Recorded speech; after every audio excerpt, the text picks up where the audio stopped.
am so sick and tired of living like this.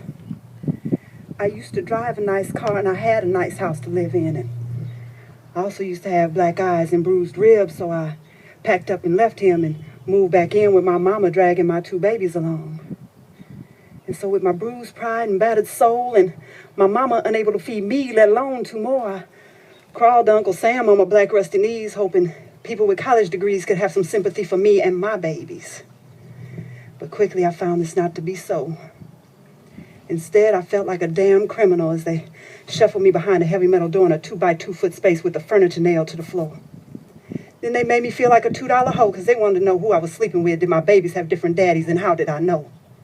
How much was my light bill, gas bill, and telephone bill, and who was paying them still? And did I own stocks, bonds, land, or a home? No. Just a couple of kids and some broken bones. And my kids ain't got 2 daddies, just one.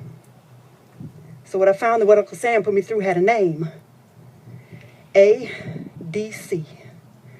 You see, you got 24 months to get up off your lazy ass and quit stealing tax dollars from law-abiding citizens, and don't cock your legs up in the air and get pregnant no more, although we know what you're best at is breeding, and you better be grateful for this $364 a month, because if you don't like it, you can just leave. And how I'm going to make it off of $364 when rent on a 2-bedroom runs $650 or more? Somewhere I heard that $364 is plenty when your rent runs you about $15 to $20. And that's only if you qualify for Section 8. And when I applied, I found there was at least a 2-year wait. So what was my crime? What the hell did I do but marry a man who whooped my ass 2 to 3 times a week, took my clothes to his office so I couldn't leave, withheld money for groceries till I gave him some? So I can... There ain't nothing else Uncle Sam could do to me that hadn't already been done. I would have loved to have gone to work or to school. But here I am at 32 with no experience, no skills, no money, no house, no job, just bills. I guess my ex was right when he said, you ain't shit, ain't got shit, and ain't gonna be shit. I guess welfare is a perfect fit. I ain't got a pot to piss in or a window to throw it out. I guess I done dug myself a hole so deep I can't get out. So what else can Uncle Sam do to me but take all I got left? My babies, my health, or my dignity. And so, yeah, I went back to him and I started that shit all over again. Because I still love him, you see. And I know deep down he still loved me.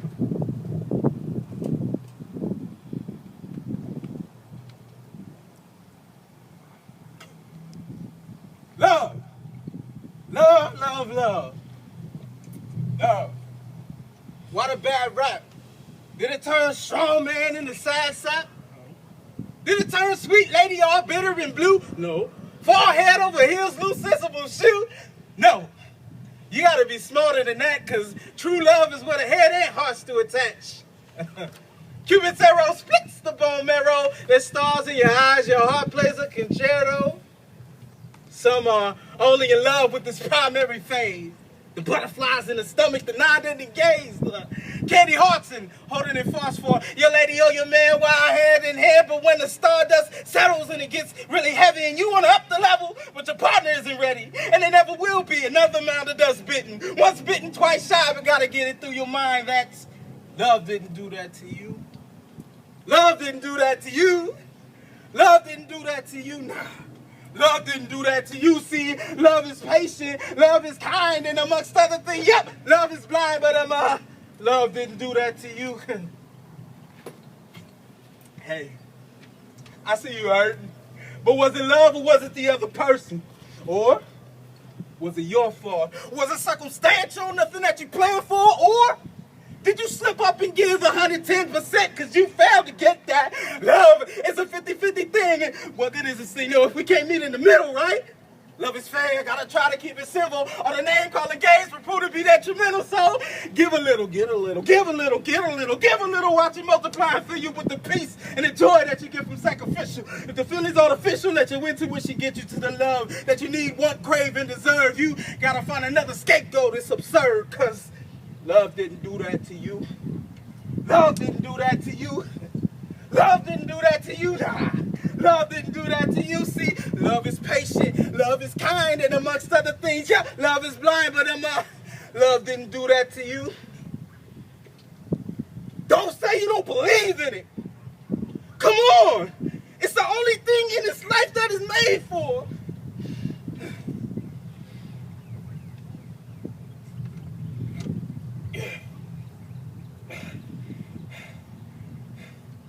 Don't say you don't believe in it.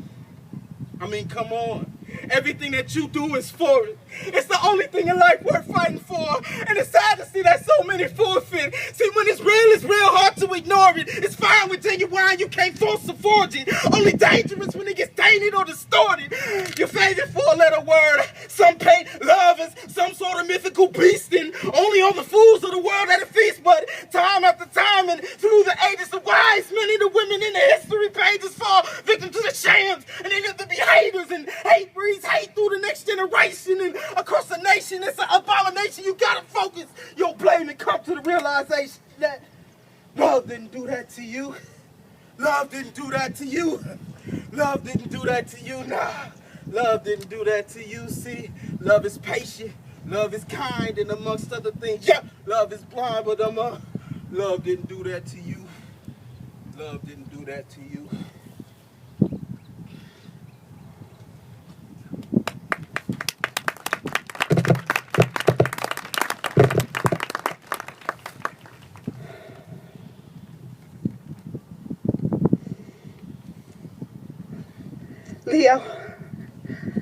Leo, I'm so sorry I let him back in again. And I started this shit all over again. It's what I know best. It's what I love most. It's just who I am. And I guess I deserve that. I deserve it. I deserve it. But right now, I just need you. I need my friend.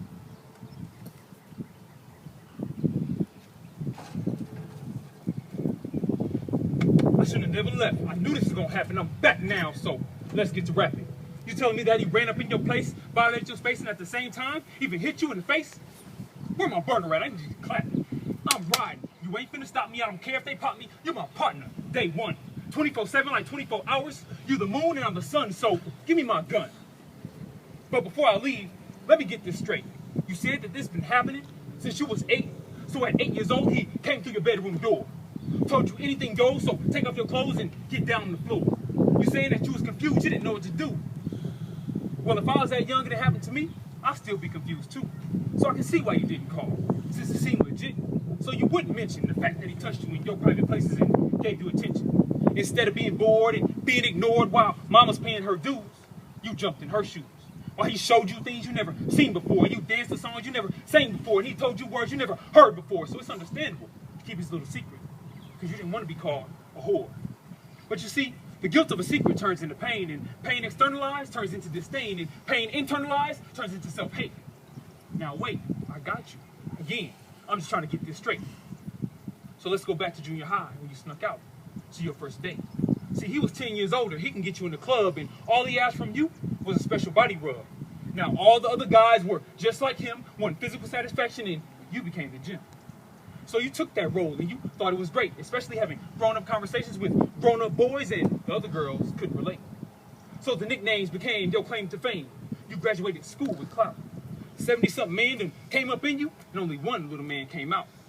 See, now I can tell by the way you was lying that you had been trying to change your life, right? By reducing the number, seeking long-term commitment, and waiting at least until the third night. See, this seemed to work because you captured one, roped him in, and tied the knot.